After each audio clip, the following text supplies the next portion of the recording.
hablaba Johnny en la oración de la,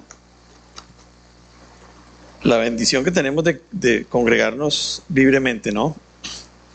Hay países donde no se puede, matan a los creyentes, les toca congregarse a escondidas, si los descubren les quitan la vida, y nosotros tenemos la libertad de congregarnos, y yo creo que eso es lo que nos hace ser tan confiados y tan valoremos tan poquito esa posibilidad, y le damos prioridad a muchas otras cosas. Pero bueno, solamente por mencionarlo. Y bueno, seguimos estudiando nuestro libro de Efesios, ¿no? Vamos a seguir ahí en Efesios capítulo 4, para que vayamos de una vez ahí. Efesios 4, hace 8 días empezamos una miniserie.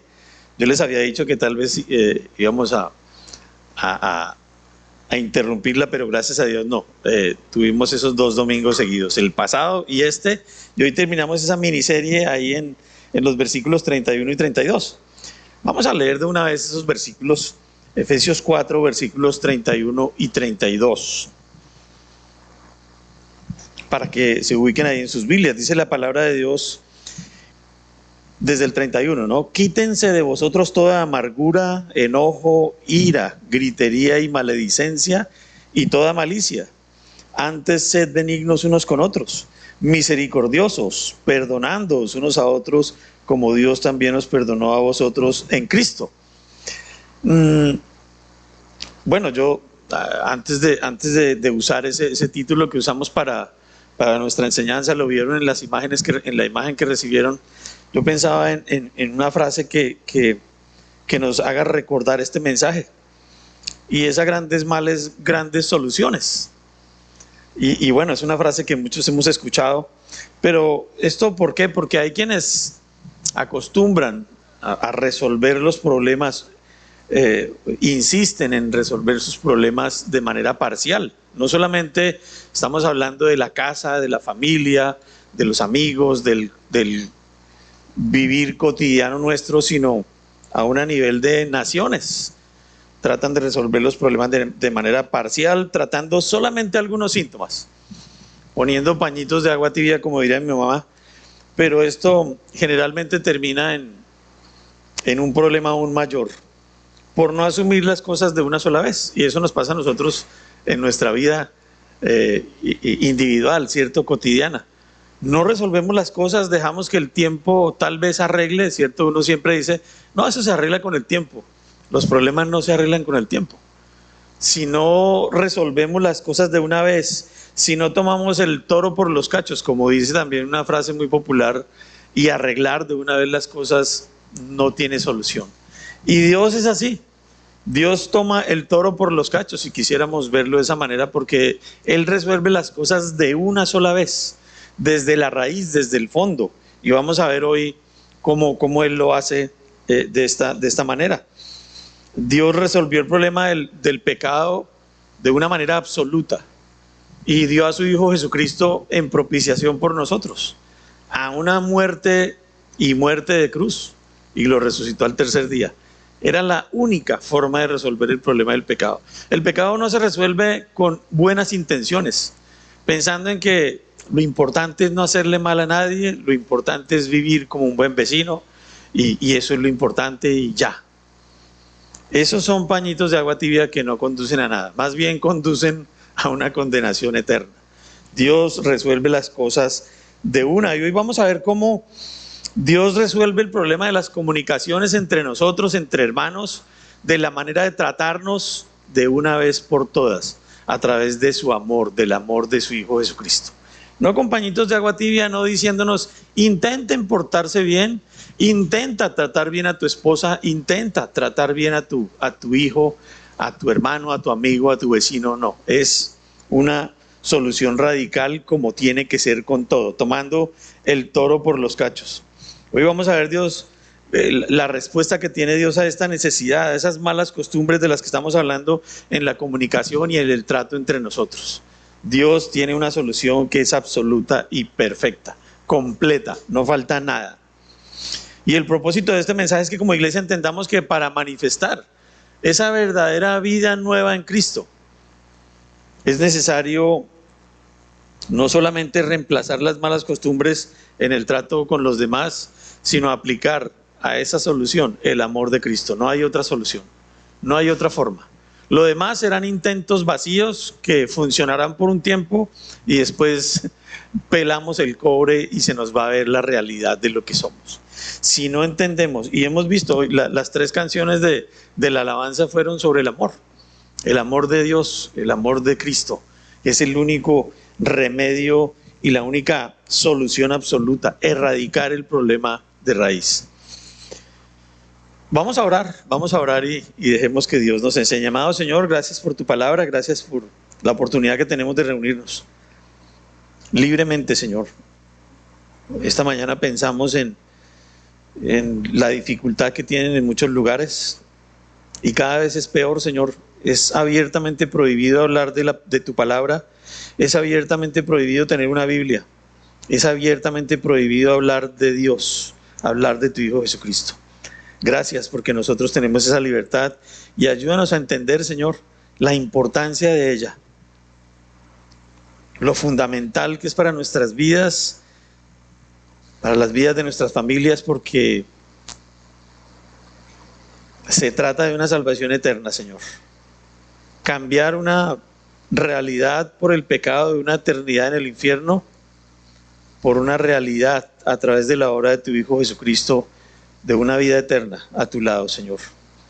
Háblanos hoy, Señor, de tu remedio, de tu amor, y ayúdanos, porque necesitamos vivir ese amor para poder transformar nuestras vidas conforme a lo que tú nos enseñas, conforme a tu voluntad, conforme a tu palabra. No habrá otra forma de abrir ese camino a la salvación para un mundo perdido, Señor. Yo te ruego que me uses, que uses tu palabra, Señor, y que yo pueda predicar y proclamar tu palabra con poder. Te lo pido en el nombre de Jesús. Amén. Entonces vamos a ver hoy 4 cosas básicas. La vez pasada vimos, estamos en este punto viviendo el amor de Cristo. La vez pasada vimos el versículo 31 y hoy vamos a ver el versículo 32. La vez pasada hablamos de quitar la amargura, el enojo, la ira, la gritería, la maledicencia y la malicia. Hablamos de estas cosas a fondo. Y vimos cómo la amargura afecta y contamina a toda la iglesia y aún al mundo perdido. La amargura. Y hoy vamos a hablar de la respuesta que Dios da. Ese contraste absoluto entre lo que el hombre intenta hacer y lo que Dios hace definitivamente para poder corregir este mal, para poderlo erradicar. Y en primer lugar vamos a ver, bueno, esta fue la imagen que enviamos, viviendo el amor de Cristo, y ahí está el pasaje nuevamente.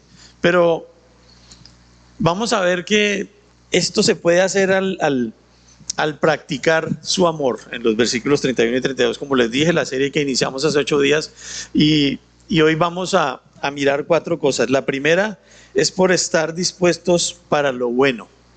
Estar dispuestos para lo bueno, porque empieza el versículo, Pablo dice, antes sed benignos unos con otros. Y esa benignidad es justamente lo contrario a la malicia. ¿Recuerdan que hace 8 días hablamos de la malicia? De esa malicia que aún la comparamos con ese delito que considera la ley, ¿cierto? Concierto para delinquir. Esa malicia es planear desde nuestros corazones hacerle mal a otros. Y en contraste, Pablo dice, antes sed benignos unos con otros. Y eso habla de esas actitudes pecaminosas en el primer caso, y Pablo plantea la manera de abandonarlas. Antes sed benignos unos con otros. Hablando de poner en práctica las virtudes justamente y abiertamente opuestas. Pero esto no funciona como un ejercicio meramente intelectual. Yo voy a cambiar la maledicencia por hablar buenas palabras. Yo voy a cambiar la malicia por una disposición para hacerle el bien a los demás, como una decisión personal y una iniciativa puramente de mi voluntad. No es posible, no se puede. Vamos a ver que no se puede. Y esta es la respuesta de Pablo: a través de poner en práctica las virtudes de Dios, vivir el verdadero amor de Cristo. Es la única manera. Sustituyendo las malas costumbres por los atributos mismos de Dios, que ya conocemos, que quienes recibimos al Espíritu Santo de Dios, cuando aceptamos esa salvación y ese pago que Él hizo en la cruz por nosotros, recibimos todo el fruto del Espíritu Santo. ¿Lo recuerdan en Gálatas 2, en Gálatas 5, 22 y 23? Mas el fruto del Espíritu es amor, gozo, paz, paciencia, benignidad, bondad, fe, mansedumbre, templanza. Contra tales cosas no hay ley. Termina ese pasaje. Ese fruto ya lo recibimos. Esos atributos de Dios ya los recibimos. Ahora tenemos que ponerlos a funcionar, tenemos que ponerlos a marchar a través de vivir el amor de Cristo. Y dice Pablo: antes sed benignos, es decir, por encima de todo, primero que todo, en lugar de lo demás, hagan esto. En lugar de comportarse y de practicar esas malas costumbres, empiecen a cambiar y a reemplazar esas malas costumbres por las virtudes de Cristo. Es imposible que nos sentemos un día ahí y digamos: bueno, a partir de hoy voy a aplicar estas cosas a mi vida. Voy a dejar las malas costumbres y voy a empezar a vivir las buenas. Eso no es posible. Lo que hay que hacer, según lo que vamos a ver hoy, vamos a aprender, es que tenemos que ir reemplazando una por una esas malas actitudes y esas malas costumbres, como les dije, por los atributos de Cristo. Y miren lo que dice Filipenses 4, 8 y 9, para que entendamos que es una actitud que nace en el corazón. Búsquenlo, por favor, ahí en sus Biblias, unas hojitas más adelante. Filipenses 4, versículos 8 y 9. Fíjense la manera de ir haciendo estas cosas, de ir aplicando estos cambios, estas verdades en nuestra vida.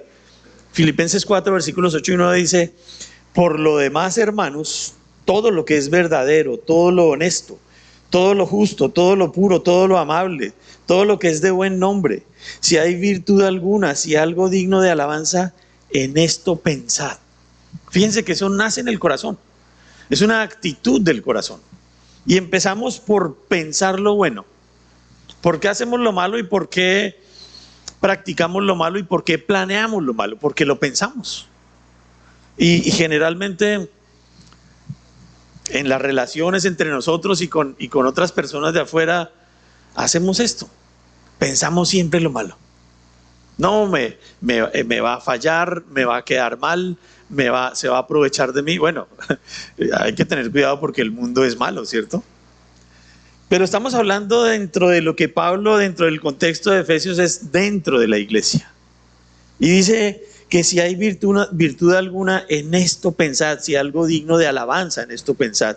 Y miren lo que dice el 9: lo que aprendisteis y recibisteis y oísteis y visteis en mí, es Pablo hablando, esto haced y el Dios de paz estará con vosotros.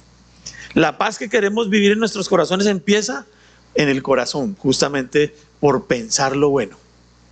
Pensar lo bueno. No estoy diciendo que pensemos bien de todo el mundo. Estoy diciendo que pensemos lo bueno para todo el mundo, porque es una actitud de aplicar la bondad. La benignidad, que es de lo que estamos hablando, es la actitud para hacer lo bueno. No es la ejecución de lo bueno, es la actitud. Es esa disposición para hacer el bien. Es como se traduce esa palabra, la actitud para hacer el bien. Y conectando con lo que hemos venido aprendiendo, pues se trata de una determinación firme, que no considera la posibilidad de volver atrás, porque somos creyentes. Y el creyente, cuando se estanca y cuando para su crecimiento espiritual, empieza a devolverse. Ya les puse el ejemplo de la escalera eléctrica, haciendo un cuadro entre lo que es la vida cristiana, que es como ir bajando por ir subiendo por una escalera eléctrica que va bajando. Si paramos de dar pasos, volvemos al principio. Y Pablo lo que les está diciendo aquí a los efesios es: hey, ustedes tienen dentro de su corazón el poder para hacer estas cosas. Ahora tienen que ponerlo a funcionar. El poder que usaban, que pueden usar para quitar, como lo vimos en el versículo anterior, quítense de vosotros, ahora lo pueden usar para ir reemplazando las malas costumbres por los atributos de Cristo. Ese mismo poder, porque Cristo es el modelo y la fuente de ese poder. Si estamos ligados a Cristo, si estamos asidos de Cristo, ese poder puede funcionar en nosotros. Y de hecho funciona en nosotros. Él es el modelo y al mismo tiempo la fuente del poder, obviamente a través de su palabra. Y como les dije, la benignidad es justamente lo contrario, porque Pablo hace un contraste entre lo malo y lo bueno, entre las malas actitudes y las buenas actitudes. Y esa benignidad ustedes la pueden poner como antónimo de malicia. Sería un antónimo excelente. Benignidad, el antónimo es malicia. Y Pablo lo describe mejor en la carta a los Colosenses. Ahí está también enseguida de Filipenses está Colosenses. Ahí está la cita en la pantalla para que lo busquemos. Colosenses 3, versículo 12. Y aquí ya nos empezamos a meter un poquitico en lo que implica para nosotros de manera práctica lo que estamos hablando, porque hasta ahora es pura teoría. Dice Colosenses 3:12: vestíos pues como escogidos de Dios, santos y amados, de entrañable misericordia, de benignidad, ¿sí ven? De humildad, de mansedumbre, de paciencia. Leamos el 13: soportándoos unos a otros y perdonándoos unos a otros si alguno tuviere queja contra otro. De la manera que Cristo os perdonó, así también hacedlo vosotros. Bueno, ese es el pasaje cruzado en Colosenses, el cruzado de Efesios, el que estamos estudiando. Y aquí es más claro el ejemplo de cómo debemos proceder y de lo que debemos seguir. Perdonar unos a otros, dice Pablo ahí, ¿cierto? Y esto no es posible sin estar absolutamente unidos y ligados al Señor Jesucristo. No es posible. ¿A quién se le facilita perdonar todo el tiempo? Y perdonar todas las ofensas y todo el mal que nos hacen diariamente. A nadie. Es un desafío tremendamente grande. Perdónense ustedes así como Cristo los perdona. Recuerden la frase, ¿no? O más bien, demos a los demás el trato que Cristo nos dio a nosotros, no el trato que merecemos. Esa es la frase del mundo. Dé a los demás el trato que usted merece. No, nos tratarían mal siempre. Estaríamos diciendo, trátame mal porque eso es lo que yo merezco. Demos a los demás el trato que Cristo nos da a nosotros. Eso sí nos marca una diferencia y nos pone una vara tremendamente alta. ¿Qué trato le vamos a dar a los demás? ¿Cómo vamos a perdonar a los demás? Y como les digo, eso no es posible sin estar absolutamente unidos al Señor Jesucristo a través de su palabra. Todos los días en esa comunión íntima con Él, para que esto se vaya reproduciendo en nosotros de manera natural, de manera real, sin una proposición puramente mental y de tipo, como dijimos, intelectual. No funciona así. Y hablando dentro del contexto de lo que hemos estudiado, ¿recuerdan contristar al Espíritu? Pues esto no es posible. Si no estamos entregados al Señor y sin contristar el Espíritu, dejando que el Espíritu de Dios sobre nosotros, sin apagarlo, sin desconectarlo, porque tenemos libre albedrío y podemos decir, como ya lo estudiamos, hey Señor, hoy no quiero que veas lo que voy a hacer. Este día lo voy a tomar para mí y no me mires ni me digas nada. Si contristamos al Espíritu, obviamente perdemos el control completo de nuestras emociones, de nuestra vida y de estas actitudes. Y entonces, ¿cómo lograr estas cosas? Bueno, ahí está la respuesta. ¿Cómo lograrlo? Mírenlo. Imposible. No podemos lograrlo. Nosotros no podemos hacerlo. Porque nos proponemos hacer algo, porque nos proponemos perdonar, porque nos proponemos pensar lo bueno, eso no termina bien. Y si somos bien honestos, muchas veces lo hemos intentado y siempre fracasamos. Se requiere el amor ágape de Dios, como lo cantamos en 1 Corintios 13. Pero viene a mi mente Gálatas 2:20. ¿Cómo podemos hacer que estas cosas sean realidad en nosotros? Dejando que Cristo viva su vida en nosotros. Con Cristo estoy juntamente crucificado y ya no vivo yo, mas vive Cristo en mí. Y lo que ahora vivo en la carne lo vivo en la fe del Hijo de Dios, el cual me amó y se entregó a sí mismo por mí. No hay otra solución. Ahora se trata de planear lo bueno, dejando que Dios obre en ti, dejando que Dios obre en mí. ¿Cuándo? Cuando su palabra me habla por la mañana y me dice, mira, tienes que corregir esto. Mira, estás mal en esto. Mira, tienes que tratar bien a tu esposa. Mira, tienes que tratar y educar y guiar bien a tus hijos. Mira, tienes que arreglar los problemas que tienes con tu hermano, con tu vecino, con tu vecina. Y eso requiere de un esfuerzo, obviamente, a nadie le queda fácil. Y vamos a ver, lo cantamos, el amor es sufrido. Es sufrido. Porque obviamente se requiere de algún sacrificio. Algo vamos a perder. Pero vamos a ver que, como dice Maturana, perder es ganar un poco, ¿no? Siempre hay que arriesgar algo, siempre hay que sacrificar algo, entendiendo que la causa es mucho más grande. La causa es Cristo. Y si tenemos eso en mente, estaremos dispuestos a perdonar lo que sea. La palabra de Dios dice que si nos dan una bofetada en una mejilla, pongamos la otra. Que si nos ponen a cargar una milla, les carguemos 2 millas. Pero realmente en este mundo es cada vez menos eso. Cada vez más reaccionamos, no, olvídese, hágalo usted. Que lo perdone Dios, yo no. Eso es lo que decimos y así actuamos. Y ahora se trata entonces de que desde el corazón empecemos a pensar lo bueno. ¿Por qué podríamos pensar nosotros lo bueno? ¿Por qué podría pensar una persona solamente en lo bueno?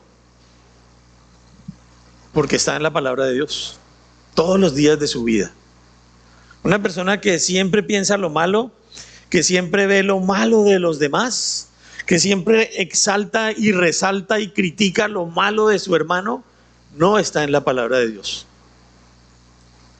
No es posible, yo no le creo a una persona que actúe así, que me diga que está todos los días en la palabra de Dios. No le creo. Porque si estamos dependiendo de Dios, si estamos constantemente asidos de Él, atados, ligados a Él, buscando su guía y su dirección, lo que vamos a hacer es pensar lo bueno. Y ojo, no les estoy diciendo que ignoren lo malo de los demás. Estoy diciendo es de la actitud nuestra hacia los demás. ¿Cuál debe ser nuestra actitud? Siempre dispuestos a hacer lo bueno. Benignidad. Siempre dispuestos a hacer lo bueno. Nos hicieron lo malo y nos pagaron mal, siempre dispuestos a hacer lo bueno. ¿Cómo nos debe ver el mundo? Es que esa es la carta de presentación de un cristiano, que está dispuesto siempre a hacer lo bueno, lo correcto. Miren 2 Corintios 6:6, para que lo busquen ahí en sus Biblias. 2 Corintios 6:6.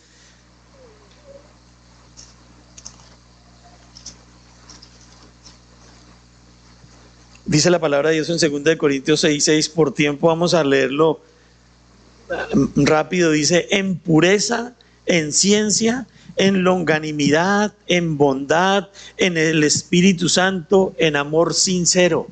Así es como nos debemos ver nosotros. En pureza, en ciencia, en longanimidad, en bondad, en el Espíritu Santo, en un amor sincero hacia los demás. Esa es nuestra carta de presentación como creyentes. Eso es lo primero que ve el mundo en nosotros. Y la gente siempre dice, no, lo que se tiene que ver es el amor. Y eso es lo que se tiene que ver. Porque sea sincero. Porque eso es lo que tenemos en el corazón. Lo que se ve a primera vista, lo que se percibe en el diario vivir, en el trato con los demás, el amor sincero. Y miren lo que dice Romanos, ahí en la pantalla dice Romanos 2:4. ¿O menospreciáis las riquezas de su benignidad, paciencia y longanimidad, ignorando que su benignidad te guía al arrepentimiento? Fíjense lo que vemos en Dios. No ignoremos ni menospreciemos las riquezas de Dios. Su benignidad, es decir, esa actitud de Dios, esa disposición de Dios para hacer siempre lo bueno con nosotros. Siempre, esa es la actitud de Dios. Dios quiere lo mejor para nosotros. Eso sí es absolutamente seguro. No ignoremos la benignidad suya. Y ahí dice que esa benignidad nos guía al arrepentimiento. Porque si nosotros vemos la actitud de Dios, el deseo de Dios de hacer siempre lo bueno, veremos lo contrario, es decir, nuestro pecado. Y eso nos debe llevar al arrepentimiento. De lo contrario, no. Si un creyente se porta mal con sus hermanos en Cristo y con el mundo perdido, ¿cuál arrepentimiento van a tener los demás? ¿Qué necesidad de arrepentirse van a ver los demás? Ninguna. Un creyente que no da buen testimonio, que está haciendo malos negocios, que está engañando a los demás, que pide prestado y no paga, que es un mal vecino. ¿Cuál arrepentimiento? ¿Qué carga le va a dar a sus vecinos si ese cristiano es peor que los demás? Esa benignidad y esa actitud de hacer siempre lo bueno le va a poner al otro esa carga y le va a hacer ver su mal y su pecado y su error. Y aquí dice que cuando vemos eso en Dios, el hombre se arrepiente. Esa benignidad guía al inconverso al arrepentimiento. Y nosotros también somos testimonio de eso. Lucas 6, 34 y 35, yo se los voy a leer. 35 y 36, si quieren búsquenlo ahí rápidamente, pero dice: amad pues a vuestros enemigos y haced bien, y prestad, no esperando de ello nada, y será vuestro galardón grande, y seréis hijos del Altísimo, porque Él es benigno para con los ingratos y malos. Sed pues misericordiosos, como también vuestro Padre es misericordioso. Fíjense. Y el desafío de Dios y la medida que Dios nos pone es el amor de Cristo. Porque pues realmente es fácil amar a quien lo ama a uno, ¿cierto? Fácil portarse bien con los que se portan bien con nosotros. Y si hay alguien que nos trata bien y nos trata con cariño, pues es fácil tratarlo bien y tratarlo con cariño. Pero es difícil tratar bien al que nos trata mal. Y esa es la vara y la medida que Dios nos pone. Si no, ¿cuál testimonio? Sino qué carga vamos a poner en el mundo perdido en cuanto a su arrepentimiento. Ninguna. Si soy un cristiano que actúa tan mal o peor que ellos.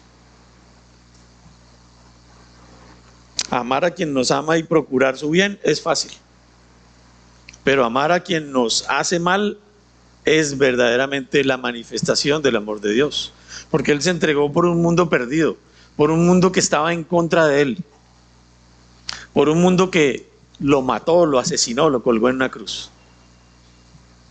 Un mundo pecador como nosotros, como el nuestro. Y fíjense, como les dije, esta es la carta de presentación de un creyente. Y Filipenses 4:5 sí que lo confirma más, si quieren buscarlo. Si no, yo se los leo. Dice: vuestra gentileza sea conocida de todos los hombres. El Señor está cerca. Miren el desafío tan grande. Vuestra gentileza, esa disposición para hacer lo bueno. ¿Por qué? Porque el Señor está cerca. Porque el mundo perdido necesita entender que por su pecado necesita al Salvador, a Jesucristo.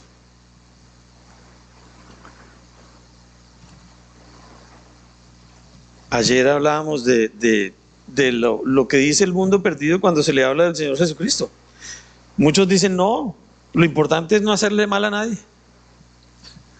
Y yo digo: qué equivocados, no se van a hacer nada para ese mal. Lo importante es no hacerle mal a nadie. Es un pensamiento de Satanás para engañar al mundo perdido y decirle: no necesitas un Salvador, pórtate bien y ya te ganaste el cielo. Equivocado. Equivocado. Actitud para todo lo bueno sería una frase para terminar este primer punto. Y nuestro segundo punto: por ver a los demás como Dios nos ve. Fíjense, por ver a los demás como Dios nos ve. ¿Qué trato le queremos dar a los demás? ¿El que esperamos de ellos? No, el que nos da a Dios. Y nosotros tenemos que ver a los demás como Dios nos ve a nosotros. Dice misericordiosos. La misericordia de Dios es la que tenemos que aplicar nosotros. De hecho, ese es un atributo puramente de Dios. En lo más profundo de su raíz, la misericordia es un atributo de Dios. Él nos ve con amor. Y precisamente porque nos vio así, sumidos y hundidos y condenados por el pecado, envió a su Hijo Jesucristo a morir por nosotros. Eso es misericordia. Y así tenemos que mirar nosotros a los demás. Y la misericordia denota una combinación de justicia y amor que nosotros no tenemos, que es de Dios. Y así tenemos que mirar a los demás, con justicia y con amor. La justicia de Dios y el amor de Dios. Y yo entiendo esto cuando leo esta frase, cuando medito en la misericordia, digo, ese es el amor perseverante de Dios a pesar de lo que yo soy. Él no me deja de amar porque yo peque. Él no me deja de amar porque yo me porte mal. No es que esté de acuerdo con mi pecado. Y no voy a salir impune de mi pecado. Eso es claro. Pero Él siempre me ve con amor. Él siempre me abre una puerta para arrepentirme. Él siempre me brinda la posibilidad de ponerme delante de Él y confesarle mi pecado y que me limpie. Pero no está de acuerdo con mi pecado. Y su misericordia no implica aceptación del pecado. Y yo pensaba, bueno, la misericordia de Dios es como la fuerza que detiene su justicia, ¿cierto? Porque lo leemos en su palabra muchas veces, dice Dios, muchas veces, sobre todo en el Antiguo Testamento, voy a acabar con esta humanidad porque son tremendamente pecadores, falsos, idólatras. Y después dice, no, en mi misericordia les voy a dar otra oportunidad. Arrepiéntanse, acérquense a mí, búsquenme. Y así lo sigue haciendo con nosotros todos los días. ¿O no? Claro que sí, todos los días. Y nosotros tenemos la posibilidad, a través de sus promesas, 1 Juan 1:9, acercarnos a Él y decirle, Señor, perdóname, te fallé otra vez. Límpiame. Ayúdame a cambiar estos pensamientos, ayúdame a seguir tu voluntad, ayúdame a dejar todas mis cargas y el control de mi vida en tus manos, a tu Espíritu Santo.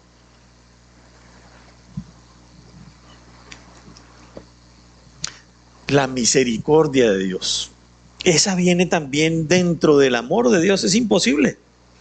Y fíjense, piensen en eso. El amor de Dios es ese amor que persevera. Nosotros no perseveramos en el amor, ¿cierto? Nosotros a los 8 días ya nos aburrimos y decimos, no, que se vaya para el carajo, ¿cierto? Dice uno. Porque ya no aguanto más, ya no resisto más. Y Dios persevera en su amor. Obviamente, llegará el día en que estas cosas terminen y se acaba, porque todo tiene un límite también. Pero fíjense, pensando en esto, los invito a que busquen en sus Biblias Salmos 103. Este sí quiero que lo busquemos. Salmos 103, versículos 10 y 11. Miren la misericordia de Dios tan impresionante. Si tenemos dudas, leamos este pasaje. Salmos 103, versículos 10 y 11. Miren la misericordia de Dios. Por su amor, no ha hecho con nosotros conforme a nuestras iniquidades, ni nos ha pagado conforme a nuestros pecados. Porque como la altura de los cielos sobre la tierra, engrandeció sobre su misericordia sobre los que le temen. ¿Qué tal que Él nos pagara conforme a lo que merecemos? Conforme a nuestras iniquidades. Si Él nos tratara conforme a nuestras iniquidades, ya nos habría aplastado, digo yo. Ya nos habría destruido. Ya hubiera hecho como quien sacude las hormigas de una mesa. Pero su misericordia es tan grande y la ha engrandecido tanto que no nos da conforme a nuestras iniquidades. Y por eso pensamos, y por eso muchos piensan, Es que merecemos lo bueno, es que merecemos la ayuda de Dios, es que Él tiene que cuidarnos, es que Él tiene que darnos, ignorando su misericordia. Ignorando su misericordia. Solo por su misericordia, pues no recibimos de Él lo que en realidad merecemos. ¿Por qué no somos un poquito honestos y decimos, ¿qué merecemos de Dios? ¿Qué merecemos nosotros de Dios? ¿Qué le hemos dado a Dios como para merecer algo? Nada, muy poco, nada. Por mucho que hagamos, es nada. Y yo les tengo una pregunta, bueno, ¿qué trato le damos a los demás pensando en esto? ¿Qué trato le damos a los demás? Hombres, ¿cómo tratan a sus esposas y a sus hijos? ¿Cómo tratan a su familia? Si Dios tiene con nosotros tan grande misericordia y nosotros somos implacables y no aceptamos nada porque somos el centro del mundo, ¿cómo tratamos a los demás? ¿Cómo tratas tú a tu esposo y a tus hijos? Mujer, ¿cómo tratas a tu esposo también? A tus vecinos, a tus amigos, a tus empleados, a tus jefes. ¿Cómo los tratamos? Y por eso les decía, bueno, aquí viendo este pasaje que sigue, 2 Timoteo 2:13, de ese amor perseverante de Dios. Si fuéramos infieles, Él permanece fiel. Y por eso pensamos que nos debe algo. Dice, Él no puede negarse a sí mismo. Por eso el mundo piensa que Dios nos debe todo a nosotros, ¿cierto? Somos tan grandes y tan importantes que Dios nos debe todo. Nos debe cuidado, nos debe dar la provisión, nos debe curar las enfermedades, nos debe proteger del clima, nos debe proteger de todo y al final nos debe dar una vida eterna. ¿No? ¿Qué más nos debe Dios? La misericordia de Dios la podemos ver en que mantiene sus promesas a pesar de nuestra infidelidad. Si nosotros predicamos el evangelio hoy a alguien que no conoce a Cristo, hoy se puede salvar. Eso es misericordia. Si nosotros predicamos el evangelio a nuestra familia hoy se puede salvar. Eso es misericordia. Si nosotros hemos fallado y nos acercamos a Dios y le decimos, Señor, perdóname, es misericordia. Él nos perdona. Tiene una disposición absoluta para escuchar nuestro clamor y perdonarnos.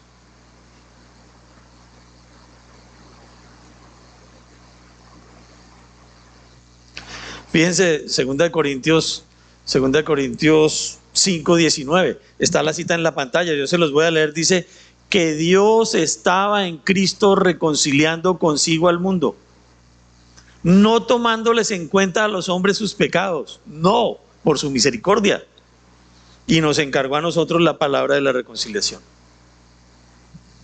¿Qué tal que Dios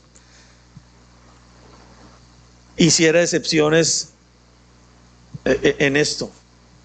De vez en cuando dijera, bueno, el martes es día sin carro, ¿cierto? El martes sería día sin misericordia. ¿Cómo sería? No llegaríamos al miércoles. Nadie sobre la tierra.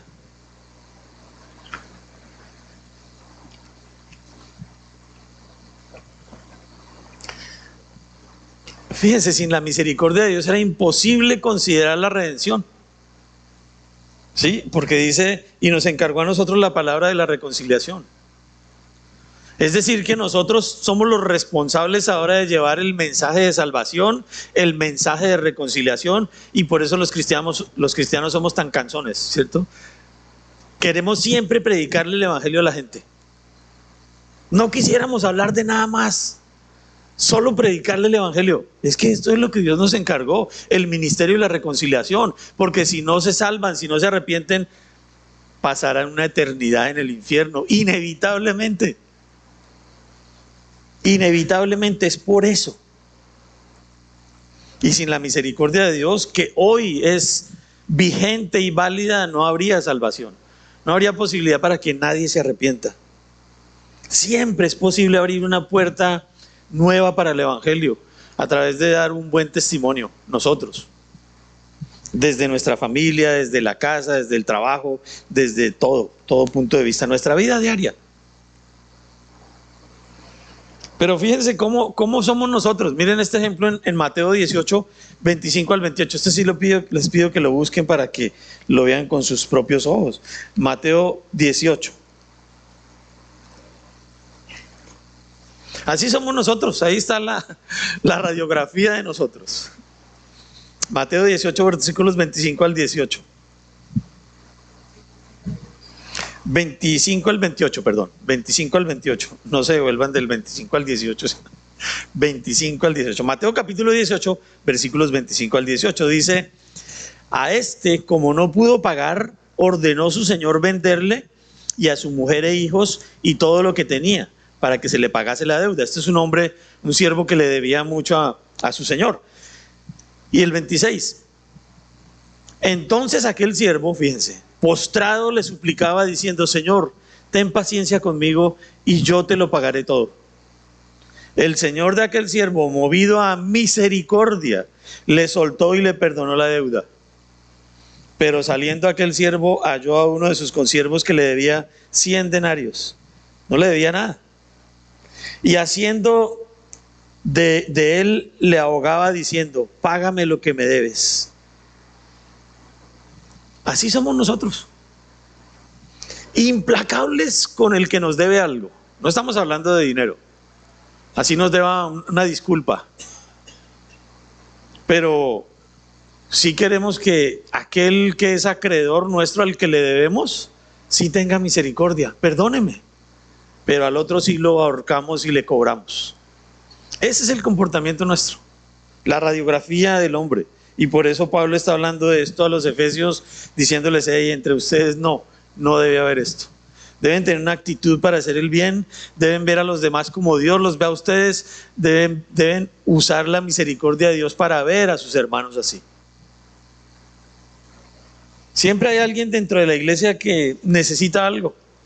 Siempre hay alguien dentro de la iglesia que necesita consuelo, que necesita oración, que necesita alguna ayuda también, que necesita consejo. ¿Cómo lo miramos? No, vaya, ore y tranquilo que ahí Dios le va cuadrando. No. Misericordia, misericordia. Aún con el que se equivoca con nosotros, misericordia. Misericordia. Y esto me recuerda a una frase conocida, ¿no? Que dice: bueno para cobrar, malo para pagar. Esos que tanto cobran y que son súper estrictos para cobrar, generalmente son malísimos para pagar. Y así somos nosotros. Porque la misericordia incluye considerar, mirar las necesidades de los demás y sus condiciones, ¿no? Hay que ser comprensivos, no tontos, ¿cierto? Dios no dice que seamos tontos. Tenemos que ser comprensivos, tenemos que mirar las necesidades de nuestros hermanos. Así como Dios ha sido misericordioso con nosotros también.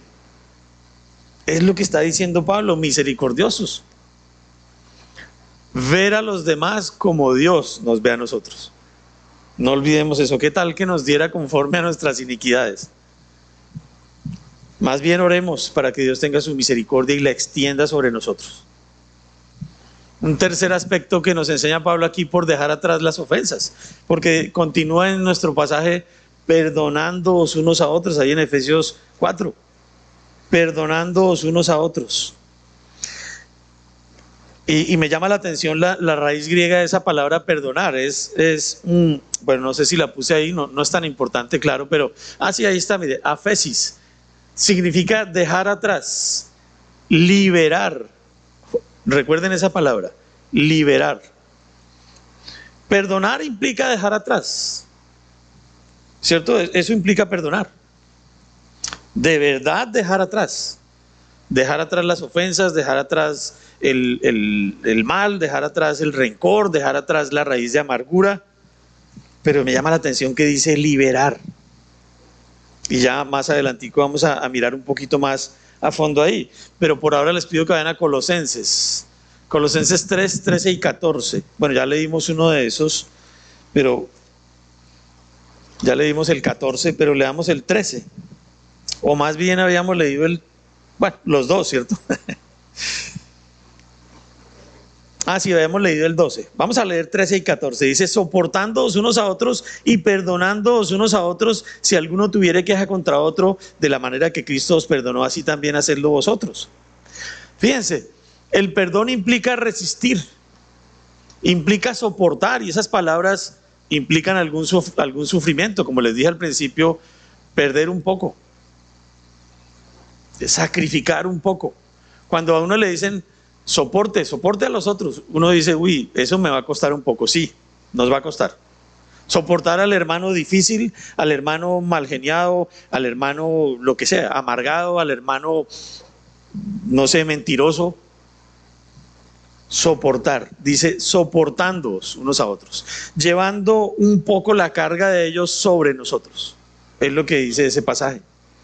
Porque el perdón implica resistir, implica llevar una carga. Pero Dios también tiene la respuesta para esto. Y ya ahí está el pasaje en la pantalla. Dice en Mateo 11, 29, llevad mi yugo sobre vosotros y aprended de mí, que soy manso y humilde de corazón. Esa es la actitud para hacer el bien. Y hallaréis descanso para vuestras almas, porque mi yugo es fácil y ligera mi carga. Dios dice, soporten a sus hermanos, pero no lleven sus cargas. Tráigalas a mí, porque mi carga sí es ligera. Los mandamientos de Dios son ¿qué? No son gravosos, ¿se acuerdan? ¿Qué es amar a Dios? Y sus mandamientos no son gravosos. No es pesado, no es difícil para mí. En la medida en que yo soporte a los demás, obedeciendo a Dios, entregándole el control de mis actitudes y de mis emociones al Espíritu Santo, yo puedo soportar a mis hermanos llevando sus cargas, porque finalmente el que las lleva es Cristo. Si es que estoy dependiendo de Él. Dice, llevad mi yugo sobre vosotros y aprended de mí, que soy manso y humilde de corazón, y hallaréis descanso para vuestras almas. El yugo de Cristo es liviano, es fácil de llevar. ¿Por qué? Porque Jesucristo escogió sufrir antes que pecar, por nosotros. Él ya lo hizo. Por eso no hay que hacer sacrificios en Semana Santa ni en ninguna época del año. El sacrificio supremo ya lo hizo el Señor Jesucristo, y nosotros lo que tenemos que hacer es aceptar ese sacrificio y aceptar el pago que Él hizo a través de ese sacrificio por nuestro pecado, porque el pecado tiene un precio y Él lo pagó. Y tener el sentir de Cristo, pues, implica de alguna manera aceptar que no todo es color de rosa. Dios no está diciendo que las cosas van a ser fáciles. Ahí dice, soportándoos unos a otros. ¿Tienes un hermano que es difícil? En Cristo estamos hablando, bueno, y en la casa también. Sopórtalo. ¿Tienes una esposa que es un poco difícil? Sopórtala. ¿Tienes un esposo que no te lo aguantas? Sopórtalo. Sopórtalo. Pero lleva esas cargas a Cristo, porque el yugo de Cristo, el que Él quiere que llevemos, es liviano y es fácil de llevar. Siendo humildes, dispuestos a buscar su dirección, dispuestos a depender de Él y a entregarle al Espíritu Santo el control de nuestras emociones. De lo contrario no se puede. Por eso les dije, ¿cómo se hace? Imposible. ¿Cómo lograrlo? Imposible. Solamente a través de vivir y de entregarle estas cosas al Espíritu Santo, de vivir el amor de Cristo. Mateo, ahí está en la pantalla, Mateo 6, 14 y 15 dice, porque si perdonáis a los hombres sus ofensas, os perdonará también a vosotros vuestro Padre Celestial. También lo dice de alguna manera el pasaje que leímos, que estamos estudiando en Efesios. Mas si no perdonáis a los hombres sus ofensas, tampoco vuestro Padre os perdonará vuestras ofensas. Bueno, hay que aclarar que esto no está hablando de la salvación. Este pasaje no está diciendo que para ser salvos tenemos que hacer buenas obras y perdonar a los demás. No está diciendo eso. Más bien sí podemos aprender que como ya somos salvos, como ya somos hijos de Dios, el perdón es algo que se debe dar de manera natural. Y si yo digo que amo a Dios y no perdono a mi hermano, estoy mintiendo. Si yo digo que amo a Dios y tengo a Jesucristo en mi corazón, lo natural es que perdone a los demás. Y si yo no perdono a los demás, Dios tampoco me va a perdonar. A mí, hablando de esa limpieza de 1 Juan 1:9, ¿lo recuerdan? Una limpieza que es para los creyentes. Ya no es para sacarme de un infierno eterno, ya no es para pagar el precio de mi pecado, es para mantenerme limpio todos los días. Y el Señor Jesucristo les dice a sus discípulos que solamente necesitan lavarse los pies, porque el resto ya lo lavó Él por su sangre.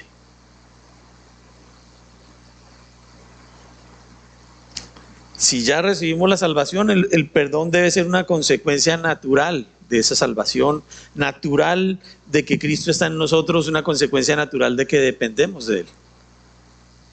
Por eso dice perdónense unos a otros.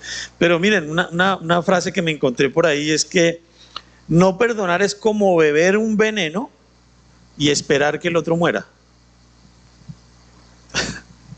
¿Sí entienden? Yo soy tan rencoroso y tengo tanta raíz de amargura en mi corazón que no perdono a la persona que me ofendió.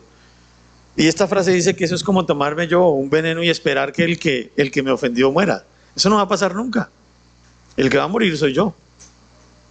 El daño me lo estoy haciendo yo.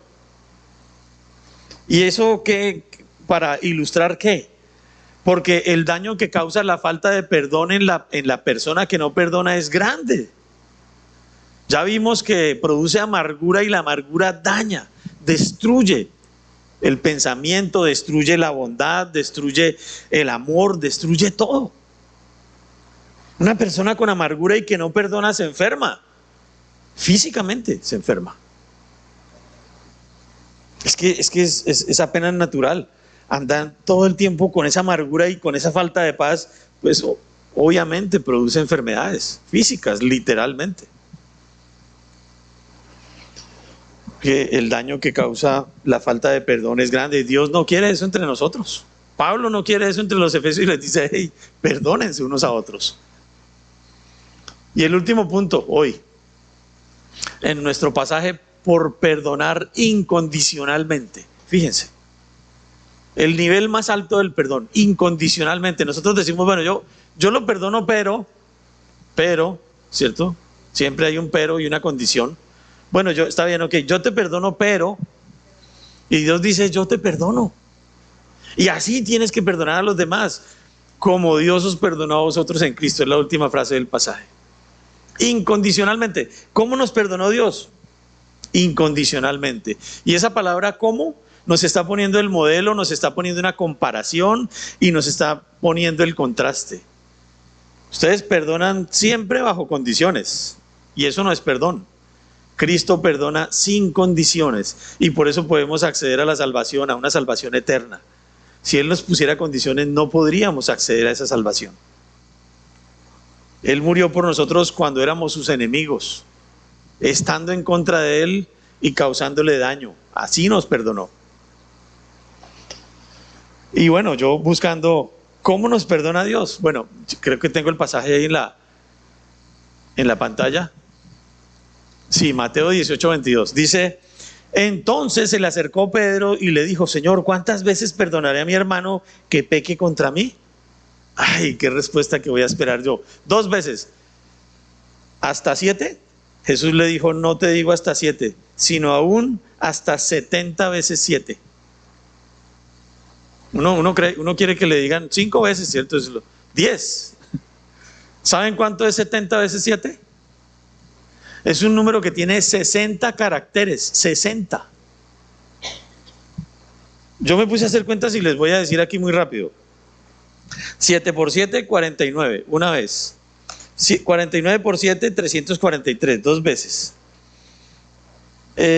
Por 7, 2.471. Por 7, 16.807. Por 7, 117.649. Por 7, 823.543. Por 7, 5.764.801. Solo lo multipliqué 7 veces. Faltan 43. El número es tremendamente largo. 60 caracteres tiene. Eso nos alcanza para... ¿Cuántos años vamos a vivir? toda una vida y sobra para una eternidad. Lástima, porque uno quisiera que el Señor Jesucristo hubiera contestado 10 veces, está bien, no, 70 veces 7. Eso es un amor incondicional. No hay cuándo perdonar todas esas veces. Y la frase que usa Pablo es en Cristo, porque no hay otra posibilidad, solamente a través de Cristo. Nosotros no podemos hacer eso, solamente a través de poner a funcionar el amor ágape de Dios, que lo cantamos, ¿cierto? 1 Corintios 13, y nos costó trabajo cantarlo porque es difícil, porque es el versículo como está escrito. Dios en Cristo, porque fue su Hijo el encargado de pagar el precio del pecado en la cruz. ¿Y cómo lo hizo Él? Fue necesario que se hiciera hombre. Y bueno, yo les voy a leer Juan 3:16, aquí para seguir ilustrando lo que les estoy diciendo. Dice, porque de tal manera amó Dios al mundo, de tal manera, fíjense, que ha dado a su Hijo unigénito para que todo aquel que en Él cree no se pierda, mas tenga vida eterna. Así es el perdón de Dios. De tal manera, ¿hasta cuándo? Hasta la muerte y muerte de cruz, según vemos en Filipenses capítulo 2. Ese es el perdón incondicional. Hasta la muerte y muerte de cruz. Él tuvo que hacerse hombre en la persona de Jesucristo para morir en la cruz. No fue otra la razón. Su amor y su disposición para abrirnos el camino a la salvación, dar a su Hijo Jesucristo para morir en la cruz y ofrecernos ese perdón incondicional. Era imposible sin hacerse hombre. Por eso es que el centro y el tema principal de la palabra de Dios es Jesucristo. Por el amor de Dios Él se hizo hombre. Hasta la muerte es el perdón. Y Pablo pues nos deja sin excusas, ¿no? ¿Cómo debo perdonar a mis hermanos? Como Dios os perdonó a vosotros en Cristo. Si eso nos deja lugar para alguna disculpa o para alguna excusa, pues bueno, ya estará en el corazón de cada uno. Pero Dios es muy claro en su palabra, hasta la muerte. Y la exhortación de Pablo entonces aquí en Efesios es esa misma. ¿Hasta dónde debemos perdonar? ¿Qué condiciones debe tener ese perdón? Ninguna. Incondicional, hasta la muerte. Y esto no necesita más explicaciones. Hablar más sobre esto es enlodar y empañar la palabra de Dios. Y ella habla por sí misma. ¿Y por qué? Porque Él les había dicho que el perdón implica sufrimiento, padecimiento, ¿cierto? Porque dice soportándoos unos a otros. Miren Isaías 53:3, para que lo busquemos. Isaías 53. Vamos a leer los versículos 3 al 5 de Isaías 53.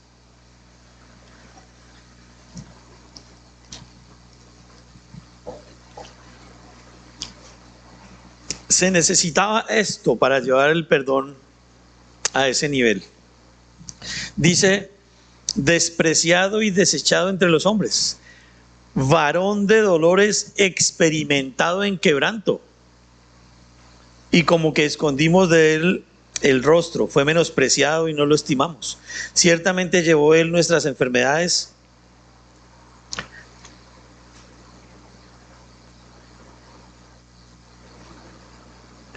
y sufrió nuestros dolores, y nosotros le tuvimos por azotado.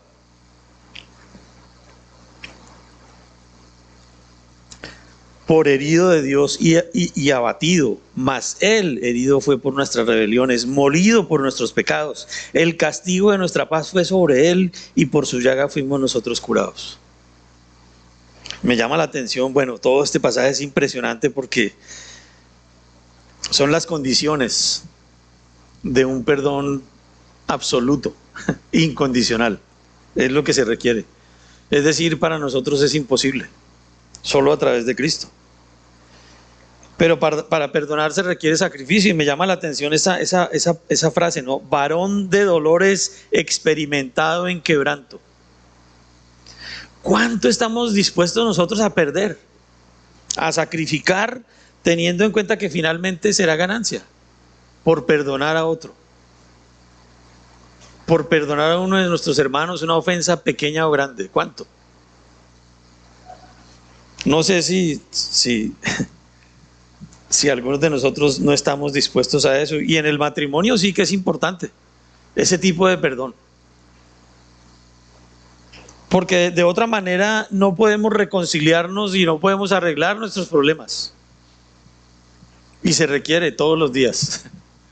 En el matrimonio se requiere esto todos los días, en la relación con nuestros hijos, con nuestros vecinos, con todo el mundo. Se requiere un amor así y un perdón así. Y 1 Corintios 13:4, que lo cantamos, dice: el amor es sufrido, es benigno, el amor no tiene envidia, el amor no es jactancioso, no se envanece, no hace nada indebido, no busca lo suyo, no se irrita, no guarda rencor.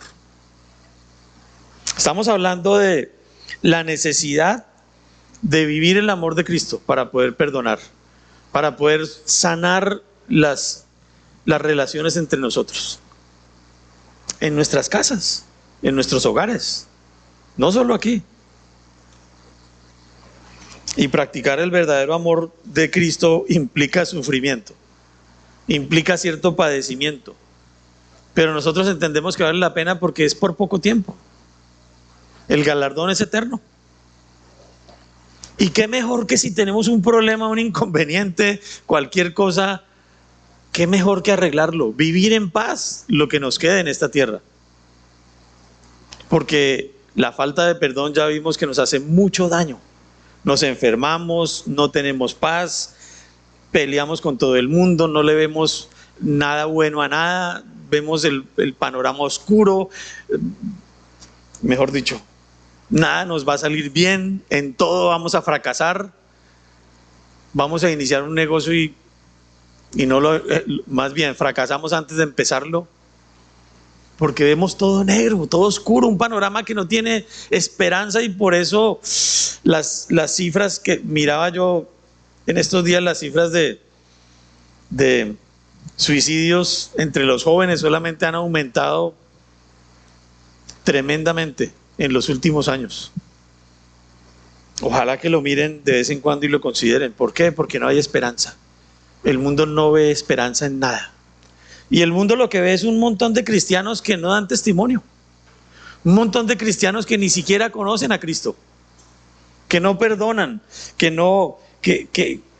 buscan la manera de hacerle mal a otros, igual que los inconversos. ¿Qué esperanza van a ver en nosotros si eso es lo que hacemos? Y el último versículo para considerar hoy está en la pantalla. Dice 1 Pedro 4:8. Ante todo, tened entre vosotros ferviente amor, porque el amor cubrirá multitud de pecados. Sin vivir el amor de Cristo es imposible perdonar. Y eso no quiere decir, ese pasaje no quiere decir que tenemos que ignorar el pecado y pasarlo por alto. No. Que viviendo el amor de Cristo podemos perdonar, sí. Podemos tener misericordia, sí. Que podemos ver a los demás como Dios nos ve a nosotros, sí. Sin el perdón de Dios que se materializó en la cruz, es imposible que haya salvación. Y yo quiero hablar en este instante, pensando en este pasaje, a alguien que aún no conoce a Jesucristo.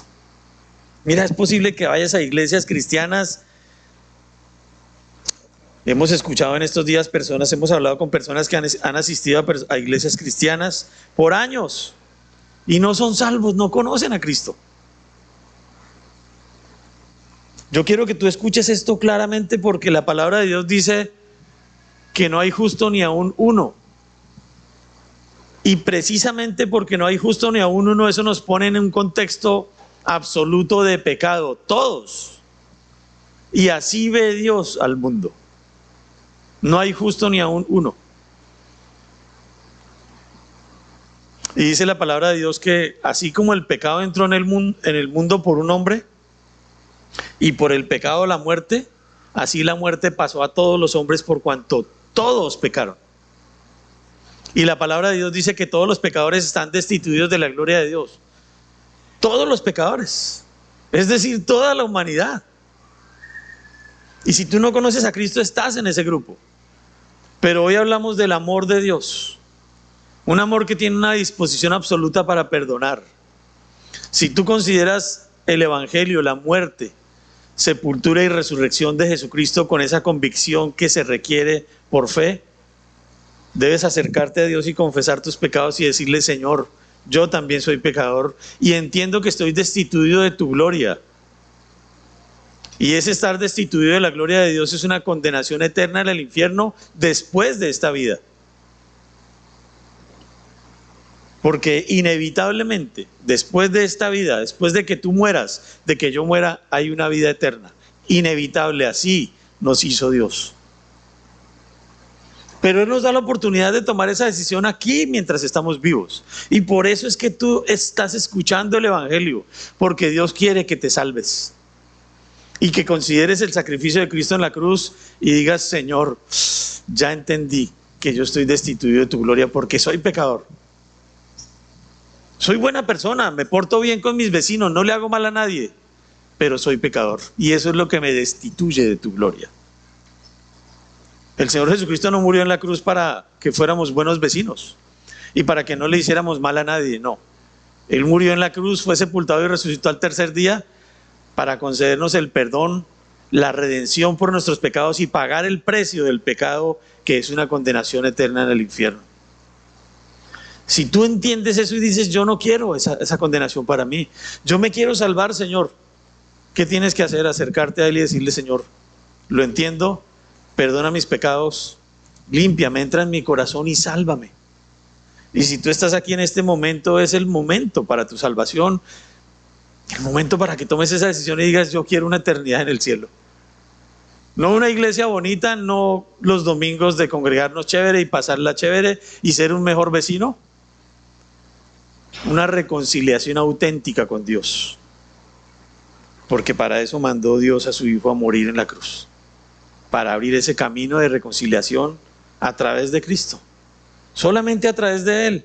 No tienes que cambiarte de religión, ni pasarte a una nueva, ni cambiar la religión que tienes. Solo tienes que entender tu condición de pecador perdido y recibir a Cristo como tu Señor y Salvador.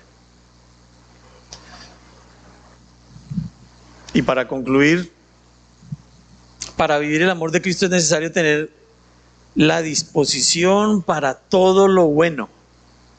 Todo lo bueno.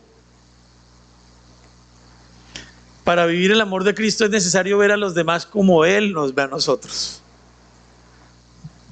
¿Tú quieres que Dios te vea con misericordia? Mira a los demás con misericordia. Y para vivir el amor de Cristo es necesario perdonar incondicionalmente, como Dios te perdonó a ti y me perdonó a mí. No hay otra forma de vivir el amor de Cristo, y eso es lo que estamos estudiando. Eso es lo que nos está enseñando Pablo y lo que les estaba enseñando a los efesios. Vivan el amor de Cristo para que puedan dar testimonio a un mundo perdido. Vamos a terminar en oración. Dios, gracias por tu palabra, Señor. Gracias por tu amor, porque extiendes tu misericordia tanto que tu amor persevera todos los días y tu actitud de perdonar sigue intacta todos los días. Y podemos llegar a ti todos los días y arrepentirnos y pedirte ese perdón, Señor. Ayúdanos a ver a nuestros hermanos y al mundo perdido como tú nos ves, como tú los ves.